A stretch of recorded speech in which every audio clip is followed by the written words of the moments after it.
شروع اللہ کے نام سے جو بڑا مہربان اور نہایت رحم کرنے والا ہے۔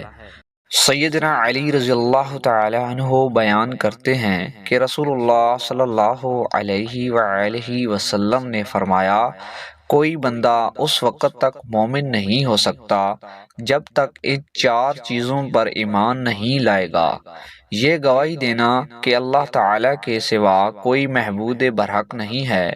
اور میں اللہ کا رسول ہوں، اس نے مجھے حق کے ساتھ مبعوث کیا ہے، موت کے بعد دوبارہ جی اٹھنے پر ایمان لائے اور تقدیر پر ایمان لائے۔ سیدنا ابو ہریرہ رضی اللہ تعالی عنہ سے مروی ہے کہ رسول اللہ صلی اللہ علیہ وآلہ وسلم نے فرمایا، ایمان کے 64 شعبے ہیں، ان میں سب سے بلند اور عالی شعبہ لا الہ الا اللہ کہنا ہے، اور سب سے کم مرتبہ شعبہ راستے سے تکلیف دہ چیز کو ہٹا دینا ہے۔